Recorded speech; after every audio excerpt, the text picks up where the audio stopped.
Hello, and welcome back to At Work with Dante Maddox.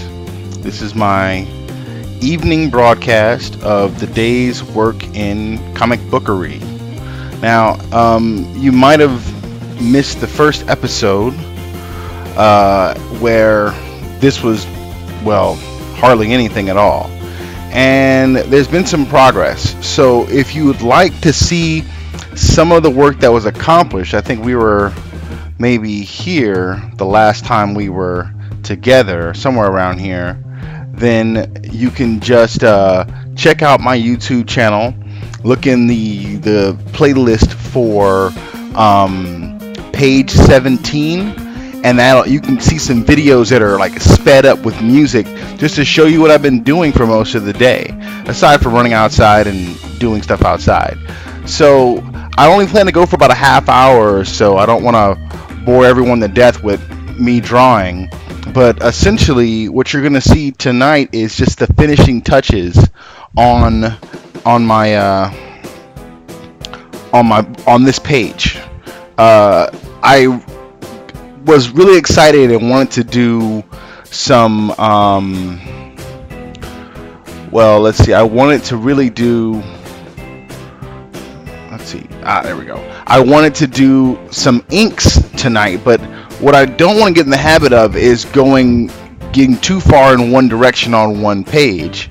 Instead, I'm gonna finish up the pencils. There's some pencils I need to put into a few things, and then I just want to talk to you guys a little bit about what I'm doing and why and all that stuff, and like what page 17 in the book of 30 pages is really all about. And so what we're going to do is put a few more finishing touches on some of the pencils. Let me get my pen to come back on. There it is. And it's only a few things. And then I'll get a chance to embellish here and there. But yeah, that's where we're at. These will be full color comics, and they will eventually be available in print. I'm probably going to publish this first issue because people helped me get the monitor I'm using to do all this work. So people who donated on my GoFundMe account are going to get a free print copy of this book. And what I'm probably going to do, because I have so many plans for the books, is I'm going to actually print a special edition. I'm going to print a special edition of just this issue, the 30 pages, without the normal contents that will be in the print versions of the book. You might have heard or been told, hold on, my other screen will eventually time out on me if I don't make it full screen. Okay, so I'm kind of watching instant replay of my own work. So basically what I'm getting at is I want to be able to give these books away if I could. If I could give these books away and never charge a dime, I would absolutely do so. But that's probably a little bit foolish, to be quite honest. I have to try and make some sort of something. I don't know. But in the meantime, that's a little bit thick. That's a little bit thick. That's a lot thick. Let's go. Ooh, and the eraser is so big. Need some more precision there. Okay. Essentially what I'm gonna end up doing is providing the ability for people to read this issue and other issues on my Facebook page. It's probably the easiest way to put the media out there for consumption without charging people for it, because I feel like this first issue is really gonna show you like some cool stuff, and based on that cool stuff, I want to entice you to then buy a copy with the promise that what you're not getting on Facebook will be worth your while. And what you're not getting on Facebook is essentially a number of backup stories that flesh out the larger New World universe. Now, since the last time my first episode, I think I was all over the map in terms of what I was talking about and what I was doing while I drew. And it was like watching someone be distracted while they were at work, and that's really not the point. And so instead, this episode, I'm just going to talk about the comics I'm working on and nothing else, because I'm interested in that, and I hope you might be interested in that too. So what you're gonna see here in this episode here, is me working on this page and then explaining some of the background. So New World Chronicles is the overarching story, and it is years and years and years in the making, to be quite honest, and I mean that literally. The first characters I created that would be in this story were created when I was in junior high school. And the reason I created them in junior high school was because at the time I felt like there weren't very many black superheroes that I really liked. Even though that would change shortly, at the time it didn't seem like that was going to be the case. So basically, the first characters I created as like a 12 or 13-year-old were of course called Black Force. And it was 5 black dudes who were super. And as you can imagine, my outlook on life and everything has changed over the years, from being a junior high schooler to being an almost 40-year-old man. And so a lot of those elements aren't even there. Like, Black Force as a group actually still exists, but how they exist and why they exist and what they do is very, very different. And they won't appear in, even as they're my first characters, they won't appear in the New World Chronicles for quite some time. Now, where I got the idea for New World Chronicles was I got into reading Marvel and DC in junior high school and a little earlier. As I got, like, when I first learned to read, the books I liked the most were Greek mythology books, Sherlock Holmes, and comic books. And so basically, throughout high school, I created more and more characters. And then sometime in my last year of high school and in my first couple of years of college, I got the idea that if I could do one thing in comics, it would be to make a comic book universe from the ground up.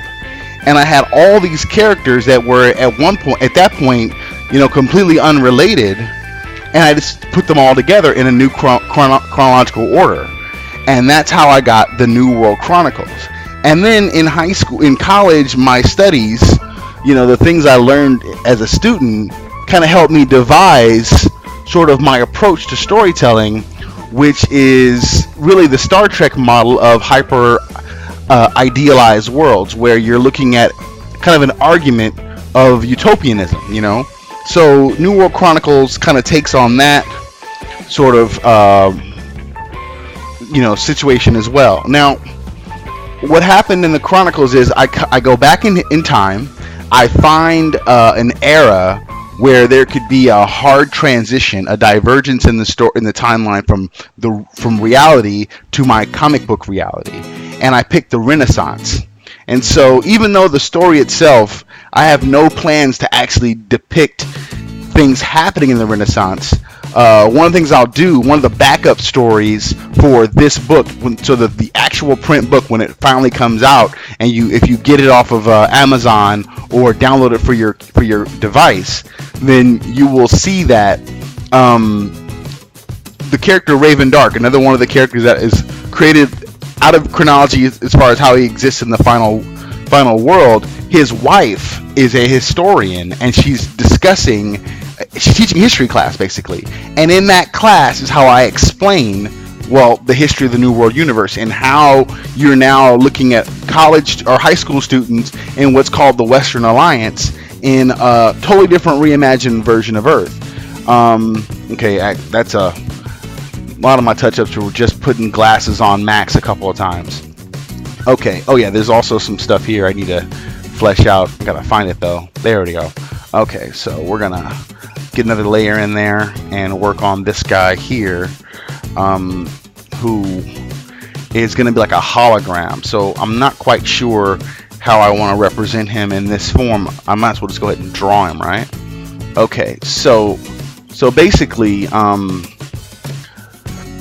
the New World Chronicles is the idea that during the Renaissance, what was valued over art was science. So it's basically Michelangelo's inventions in his book show like helicopters and other weapons of war. And there was even, I think, a Showtime series that kind of dealt with that as well.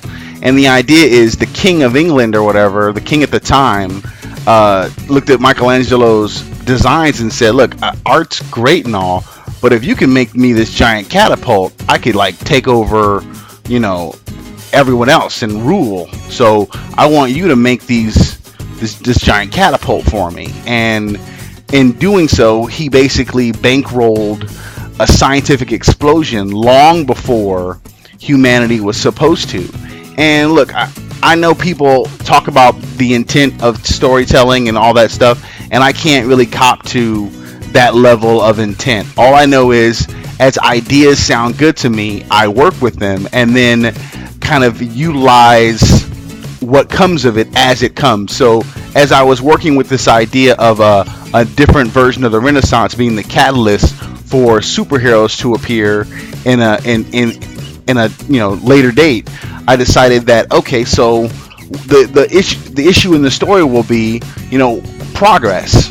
Why is it important that the church stifled a certain amount of progressive thinking back then, and the Renaissance helped us get out of it, and we look back at it now as this great thing? Well, progress needs conservatism, right? You need people who want to slow you down so that you make sure you don't, accidentally destroy the world in your haste.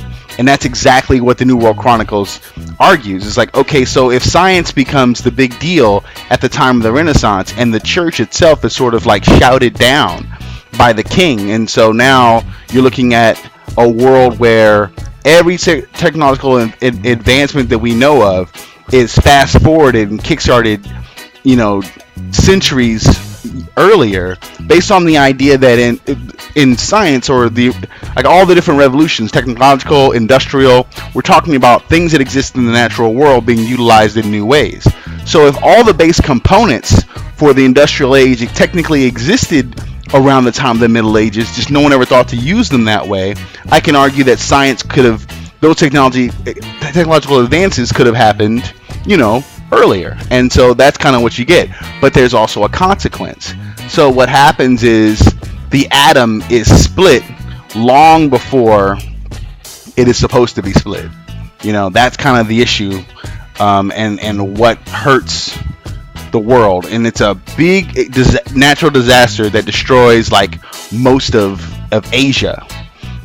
So you're looking at modern day, Russia, India, and China are basically covered with a huge nuclear cloud. Now I get really wild with my science fiction because, well, I can. And so what you find out is humanity was terraforming itself. They were trying to figure out all kinds of different fixes. Come on now. There we go. Hey, back up, baby. There you go. Come on, back up. Okay. I'm going too fast for myself. Back up. I think it's time to purge too. I've been working all day and haven't purged. Let's purge real quick. Purging kind of clears your cache. So, yeah, okay. It just kind of gives your computer a little, like a refresher, Okay, so anyway, now I'm not close enough. Where was I? Oh, well. Let's see here.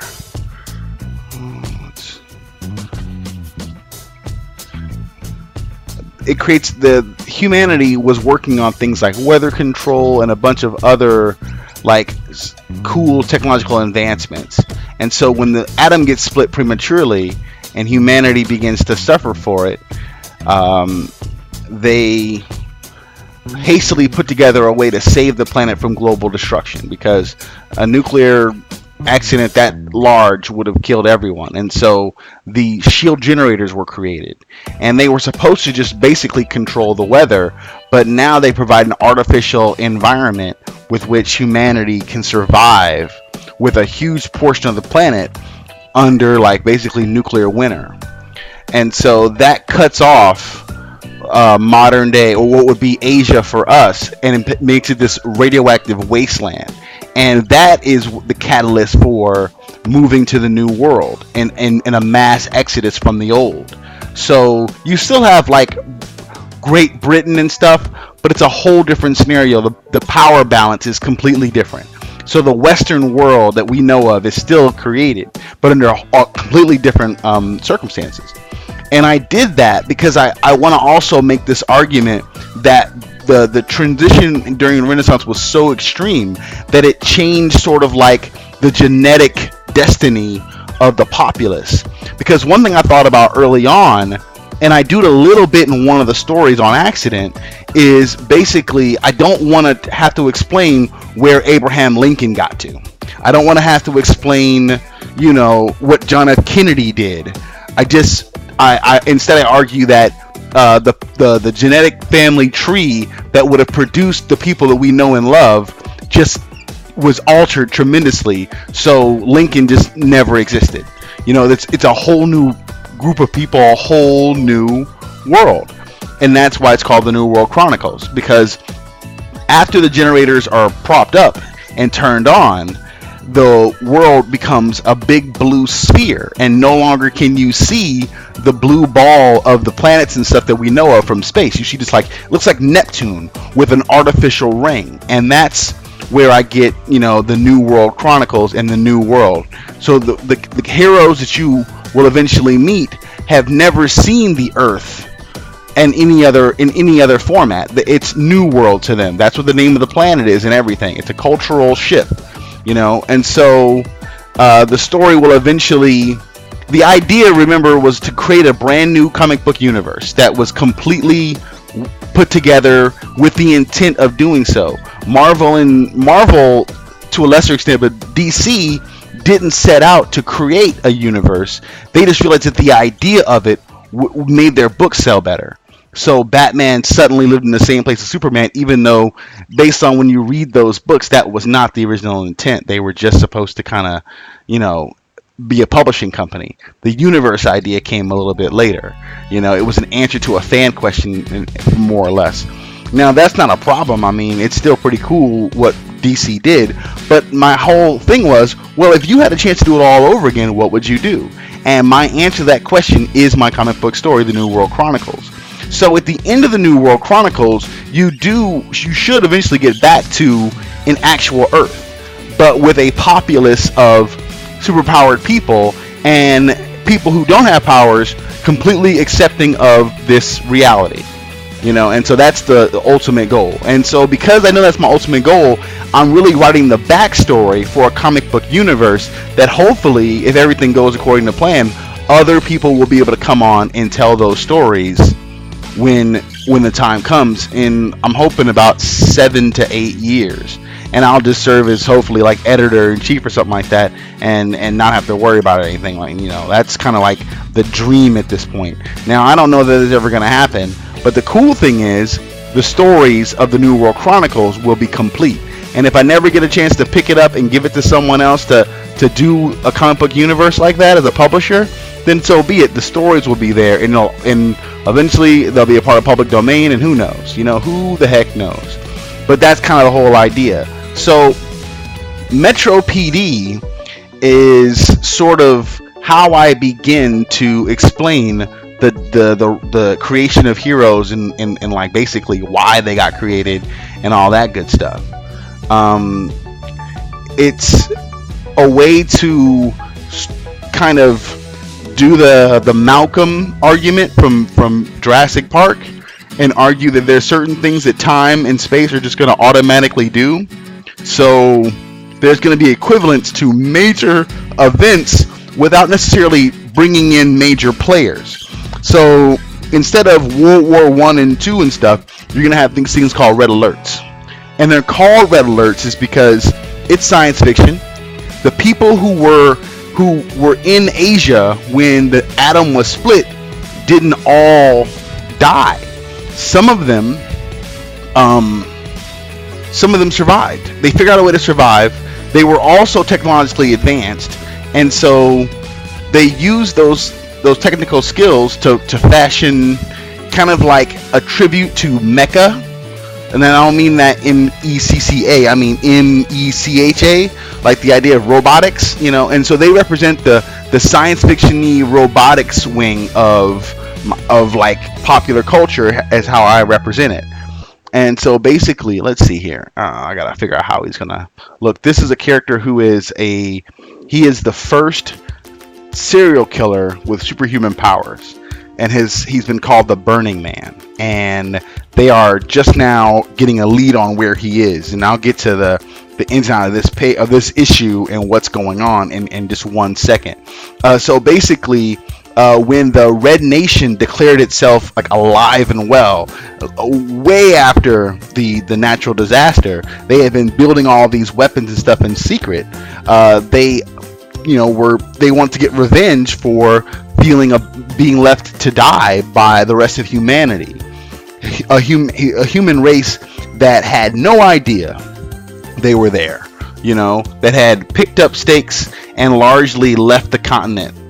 And so, because of the awful mistake and the lesson learned, humanity had given up on the idea of nuclear power and focused instead on the Human Genome Project, which was, of course, like everything else in science, had happened centuries before our time. And I'll get to the exact number sort of in a minute or two, because it's important for this first issue. So basically, let's see, sorry, just lips, there we go. So basically, the Red Nation attacks. Humanity uses their genetic engineering to create super soldiers. The inspiration really did come from an issue of What If from Marvel Comics, which was what if Captain America had an army of super soldiers in the World War II. That's essentially what happens in my universe. The human race, because they don't make nuclear weapons at all anymore, makes superhumans instead. And with those superhumans, they send them out to fight against these radioactive people who have lived in radiation for so long that they themselves are radioactive and therefore extremely dangerous.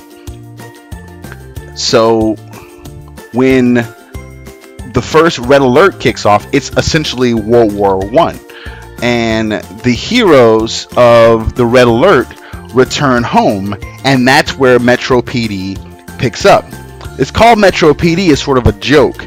The characters aren't cops necessarily. They're just soldiers who are feared by the populace.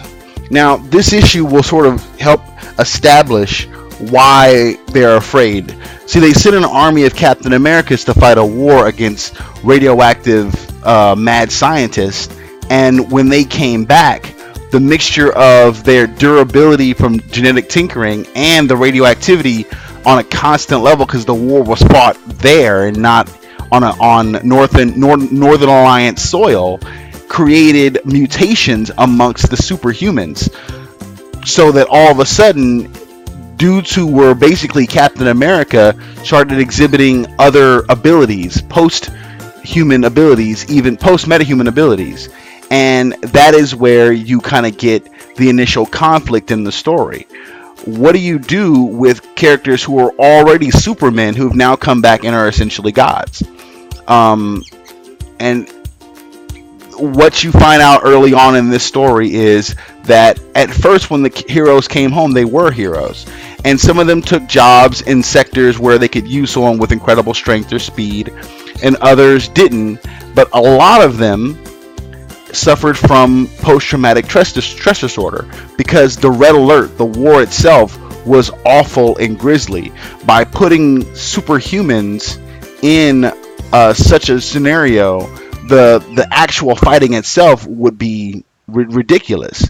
Because, we see superhero comics and see characters like Storm who can call lightning down, and we think about how awful lightning is for a regular person, but somehow we see characters get hit by lightning all the time and it doesn't even kill them, even though they don't really have powers that would make them resistant to electricity. It's just one of those weird sort of things. And so one of the things I want to focus on in this story is the natural sort of powers that other comic book companies or stories kind of like take for granted is not that big a deal are awful. So the most powerful person on the planet his powers are based on electricity because electricity is awful. Like it's awful. He's super powerful and he's ridiculous powerful, But he's still a lightning guy, And he's the guy I put the glasses on a minute ago. That's Max. Max is technically my world Superman, and it's a long story on purpose. How that works. So when they come home, the PSD issue is concerning because the only incidents where a metahuman has caused any kind of harm, it was when someone accidentally triggered a flashback and they lashed out, and they're too powerful to just lash out. So there is a pilot program put into place to see if they can't figure out how to help these individuals and allow them to be productive members of a society that they really save from annihilation. And that's where the metahuman police department, the police division, comes in. Metro is like the prime city of the Northern Alliance. It is the capital of Neo Chicago, and basically the White House, as it were, is in Chicago and not on the Eastern Seaboard. Technology was different when the New World was founded, so it wasn't so much of a struggle. So they just put it in a geographic location that they kind of picked arbitrarily, and Chicago became the seat of Northern Alliance power. And the Northern Alliance, because there wasn't a three-way war between four major nations for the New World, is massive. The Northern Alliance takes up all of Canada, all of America, and parts of South America. It's huge. And also because the way resources and stuff are managed and the way the population size works, truth is a lot of South America is still, uninhabited. Like there's no reason to be out there. It's when you destroy so much of the planet so long ago, it takes a long time for especially this kind of society to repopulate. So there's not as many people on Earth in general, or New World, as it would be in our modern world. And that's the other thing. This world is technically not as modern. In the first issue of Metro PD, you're going to find out that the year is April 4th, 1985. Or not April 4th, but early April 1985, maybe the 4th. The idea is a tip of the cap to my favorite comic book story of all time, Crisis of Infinite Earths, which takes place, the first issue launches or tells you the story is set in April of 1985. And so that's kind of like the idea is to show you this really futuristic looking world and then tell you that it's the same year as Back to the Future, in a nutshell. And so that kind of gives you an idea of the unfettered progress of the world and how fast things actually took place coming from the Renaissance. And since technically the stories of Metro PD and the rest of the books are in the past, even in their own context, the story itself, when it wraps up after the fifth or sixth book, will be kind of like now. So now looks different, even more futuristic in some areas, and also based on what's going to happen in the story is going to look more dystopian from time to time. Because I have this wild science fiction, I feel like I can just really kick the earth in the ass whenever I feel like it, because I can rebuild it. I'm totally I got the means. Okay, so this guy is going to be like a hologram. So what I'm probably going to do is, when it comes to color and stuff, he's going to be faded out because he is, whoops, let's just go fit screen here. He is this little tiny guy here. Come on now. He's this little tiny guy here, and he's being projected by this guy here. So we'll put some, what's it's in there to show you what's going on. Okay. I'm going to use some layer effects and stuff to create the computer screens. And this is all going to be really, really dark. I'm going to play with the light a lot because I want to play with the idea that it's the future. Just certain things are really, really different. Let's go back to a layer where let's see here. Let's get rid of that guy. And what's on this guy? Okay, there we go. Oh, that's my glasses layer. Okay, we'll leave that layer alone for now. And we're going to go back down to this second. Alright, let's go to this background layer here. And now that I got Simon back in the picture, we can play with this a little bit more. The backgrounds are a mix of composites, like just off the top of my head, sort of playing with shapes, and then also you're gonna find I use actual photographs of what I like in terms of interior design, just to get the basic layout. And yeah, it's cheating. I'm not even gonna lie to you.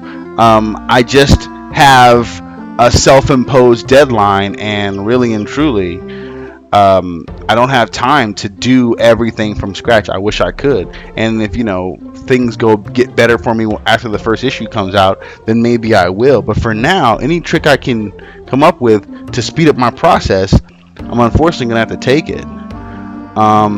So the idea of this scene, as we're wrapping up this episode here, is basically that the metahumans are being accommodated, but they're not really cops. They're not really out there on patrol. They're too dangerous. So for the most part, they have a morning briefing. They investigate weirdness, I guess, for lack of a better term, and they're like basically being seen behaving, and that's, it's sort of like to play with the idea of political issues in the book.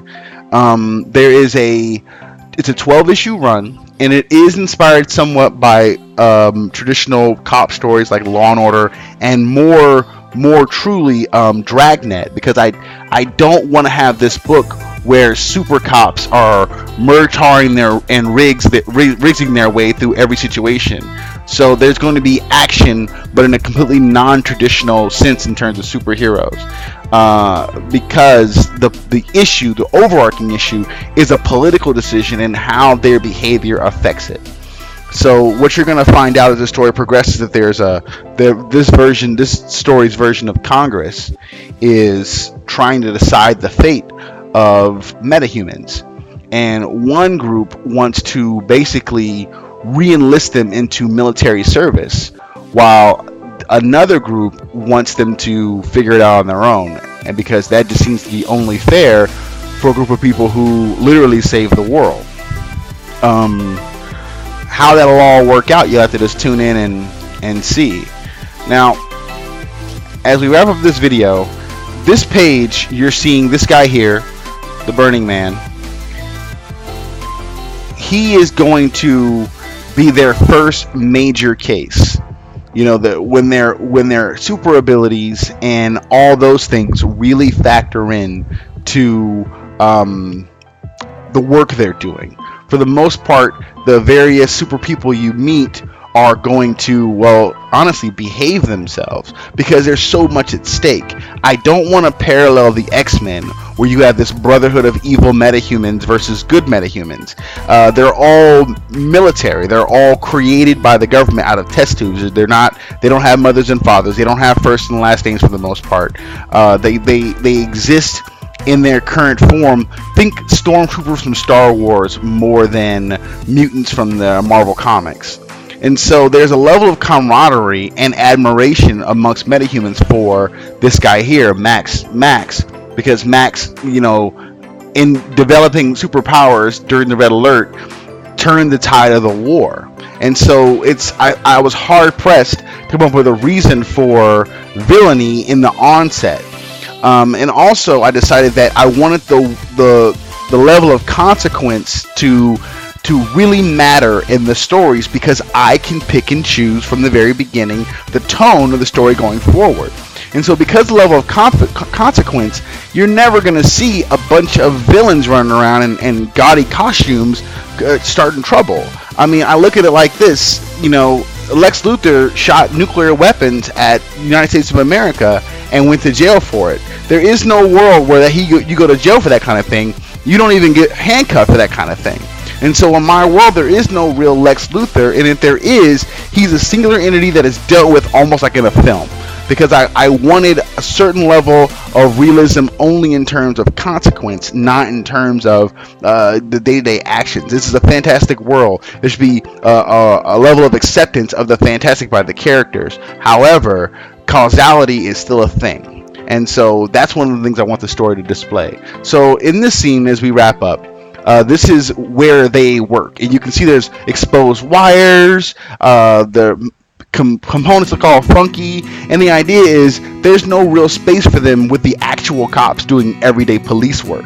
So they're kind of in the basement where all the equipment is, and they have no problem with that, and then they are basically about to split up. These two guys over here, let me make a little extra layer so I don't ruin something. These guys over here, Max and Kofi, are one unit, and Simon and Fiona are the other group. So they're about to split up and investigate, looking for this guy here, who is using his fire-based powers to murder metahumans, and they don't even know why. In the opening sequence, it's everything in the first issue takes place about one day. You find a burned body, and it's obviously more than just a typical fire. You get a chance to see the world outside and what it looks like in 1985, and then you get a chance to meet these characters as they hit the ground running. It's like case number 44, but it's the first murder. It's the first meaty case, and these guys are barely cops. That's as much as I want to explain now. They're gonna go off and do their thing. It's on page 17 of 30, so we're past the halfway point. We're going to do a little more investigation, and then we're going to kind of end on a major event to kind of set up issue 2 and give a cliffhanger, because there's a good chance that issue 2 or even issue 1 in its full glory won't be available for a while. I would like to be able to put out issue 1 for the GoFundMe donors and make sure they get it in their hands as a thank you, and then go right back into the lab and do like 6 issues in their entirety, so that I can publish with a buffer like a regular publisher would do. And so that's the goal. Thank you for tuning in and listening to me do my thing, and we'll see you next time.